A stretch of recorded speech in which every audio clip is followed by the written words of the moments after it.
presents the one, the only, the One-Timer Hockey Show. Live with Andrew Faubert and Matt Bannon. So get your puck bunnies and give your balls a tug, because it's time to do that hockey. Let's do that hockey, baby.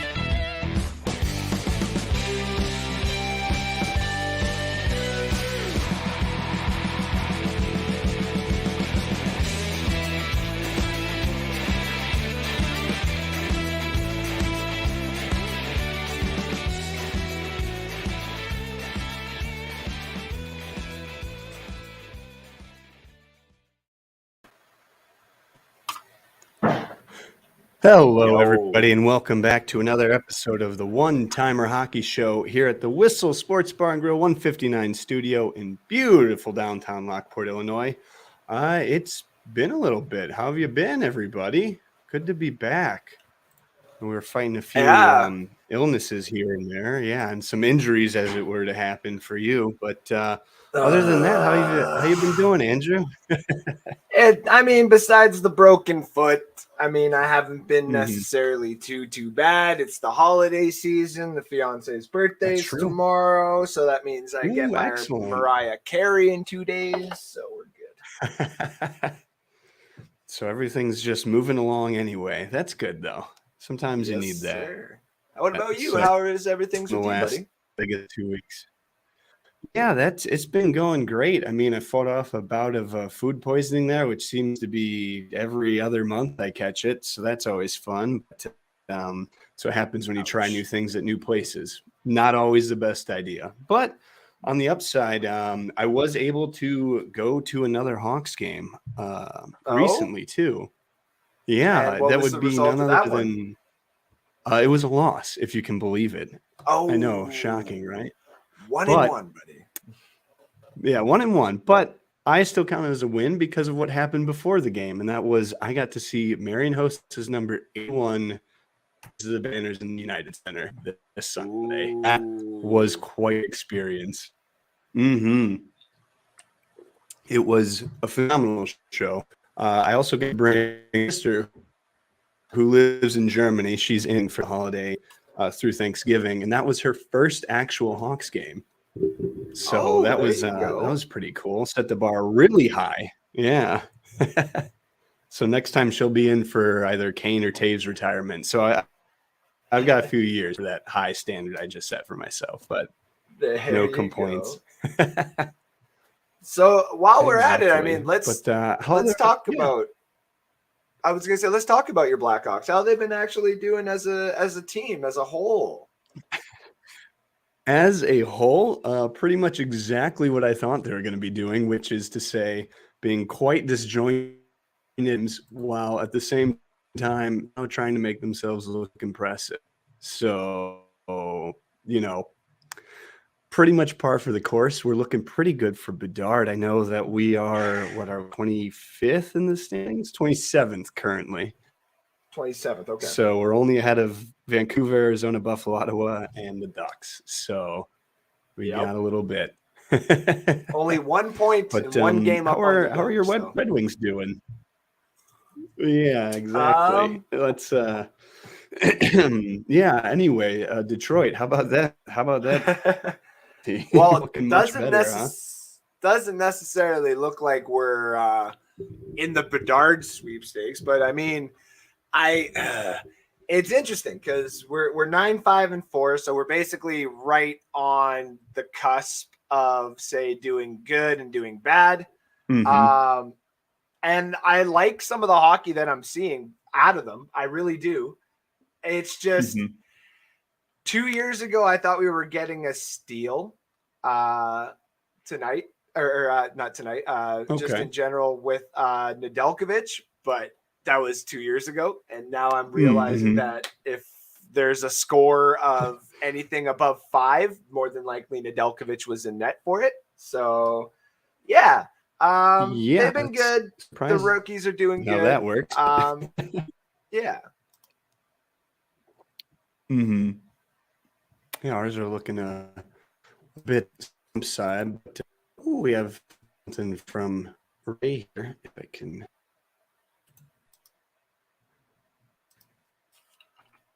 Come on. There we go. Ray says, Ducks still haven't won a game in regulation. Is that so? It's all been OT wins for them. That is, but also if they won't stay in the running, that's looking pretty decent for them when it comes to obviously Bedard and so on and so forth. I don't know what to make of that. I would have expected that out of like Arizona or somebody, not Anaheim specifically. Maybe Ottawa. Ottawa's got a little weird team. So some weirdness since we've been gone, but yeah. Yeah, I was gonna say Ottawa's not bad. Like a 6-11 decent team, or sorry, you kind of cut out there. I didn't hear you. They're just not finding their stride. Oh, sorry. Yeah, here, I'll lean it a little closer for you. There we go. Just for you. All good.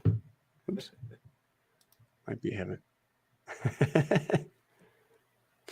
But yeah, there are a few teams struggling. I counted earlier today. There are a total of 10 teams that are having losing seasons, which is less than I thought there'd be more under 500.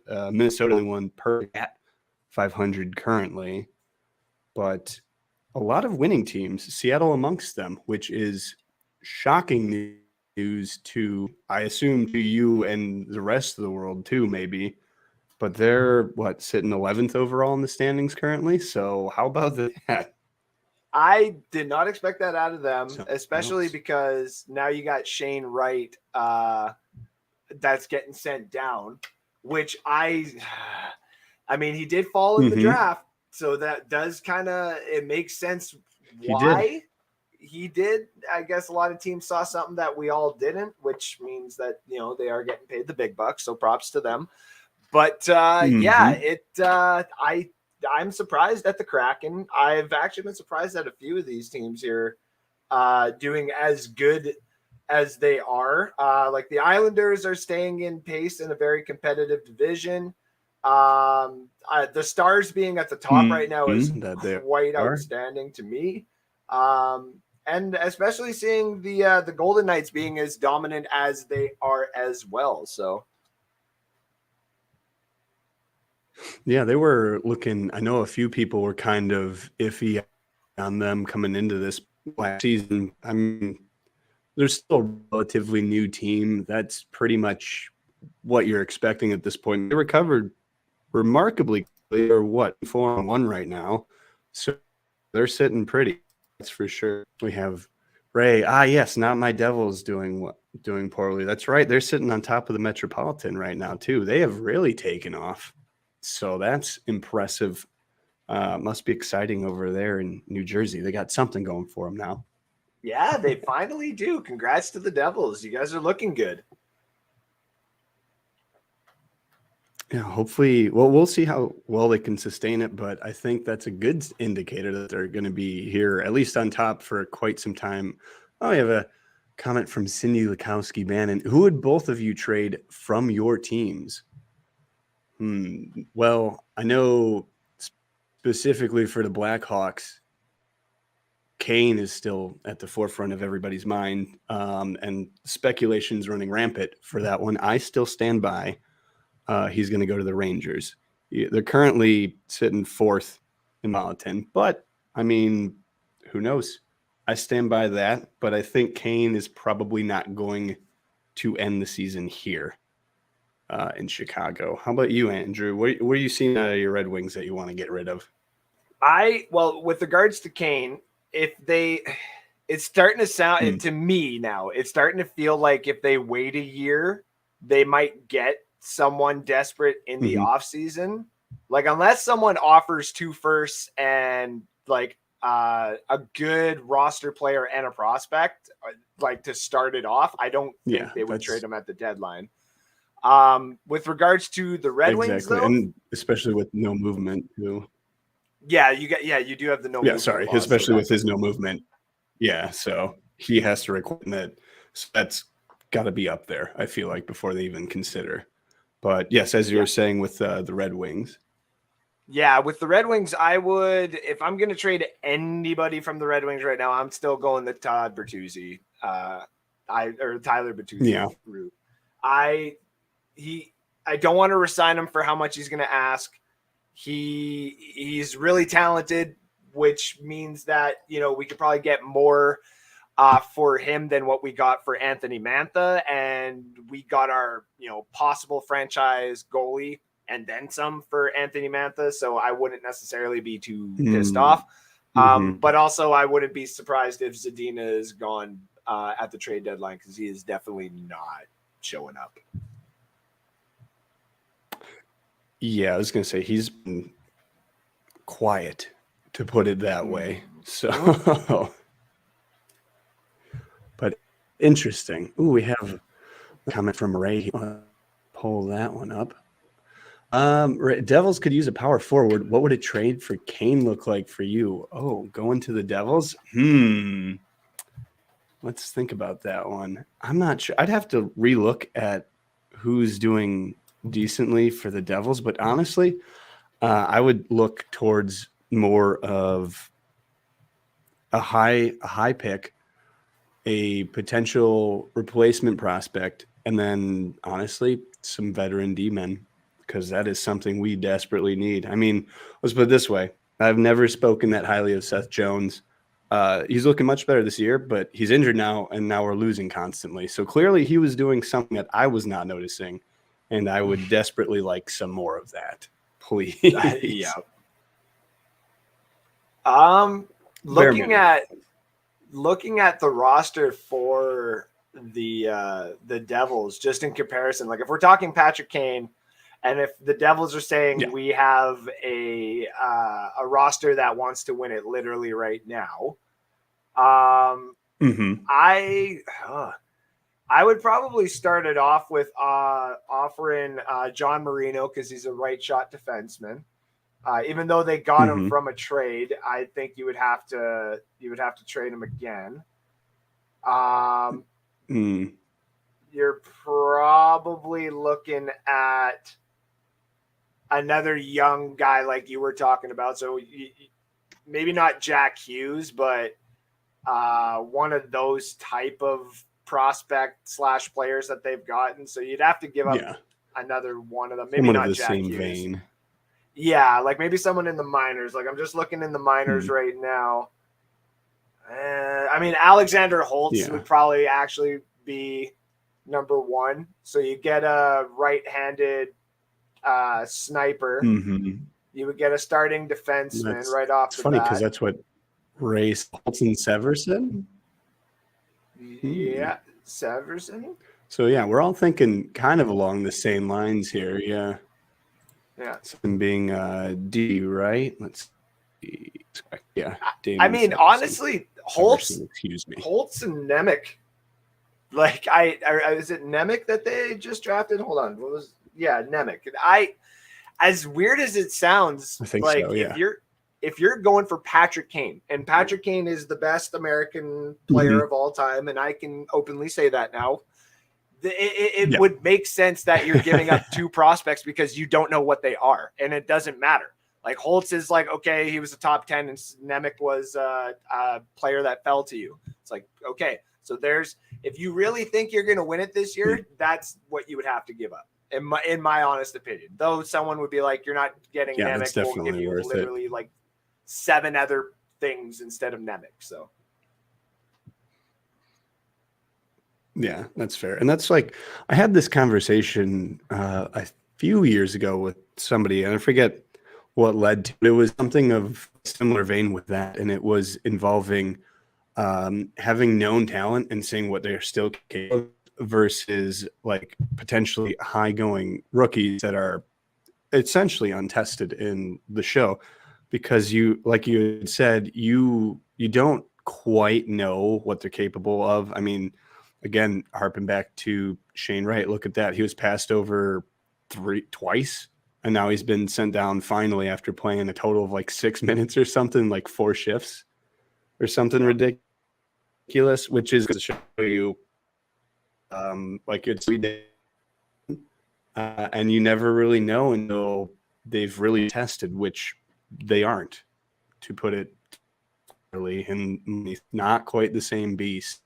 So That's my diatribe, that one, but I think that's pretty accurate. Knows. I like Cindy's comment there about the coaches. Yeah, I don't know if you have anything to add to that one. Oh, yeah, let's bring that up for everybody here. So he says, are there any coaches that are in jeopardy of losing their jobs? Just looking at a quick glance of the standings, I'd say, yeah, probably. Again, we were saying Anaheim's looking pretty bad, although if that's their strategy, then, maybe not so much. No, not much you could do there anyway, I feel like, out in Anaheim. Anybody open to you, Andrew, right away that's in jeopardy as we continue the season? I would probably say, what is it there? I mean, Arizona's just got their head coach, I think, not that long ago. So I think he's okay for probably a year. It was last. Something like that, yeah. The Canucks, didn't the Canucks just get a new head coach too, if I'm not mistaken?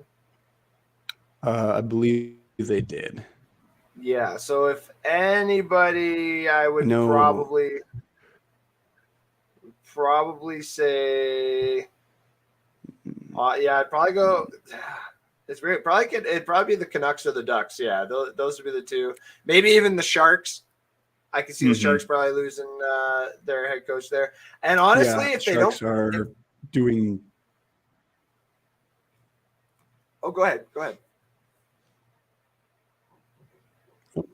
No, you're good. Sorry, just a bit of latency here. Whatever you're. Yeah, doing, interrupt you.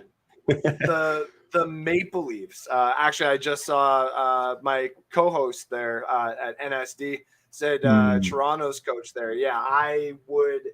If they do not get past the hump in the playoffs again this year, then yeah, it's probably him. Yeah, definitely. I know there was some murmurs earlier amongst my favorite team, the St. Louis Blues, because they were on a 7-game lose streak or something there for a little bit, and they're like, oh, maybe we have to change things up at the office or coach to make it happen. But now they're back on a win streak, so we'll see. I don't know how serious they were considering it, obviously, because that was the beginning, and now they're not losing anymore. At least not as much. They're 10-8 now, off a 7-game win streak. So that's, I think, something to keep on the back burner. But that's a good point by Ray as well. When is the Leafs coach not on the hot seat? Right. I don't know. I can't think of a time when he would have been sitting cozy and safe, not worrying, other than, I guess, first round exits. Sorry, I didn't catch most of that. It cut out on my end. Oh, no. Okay, hold on. Let's see here. Might be here. Sorry, some technical difficulties, because when is it not?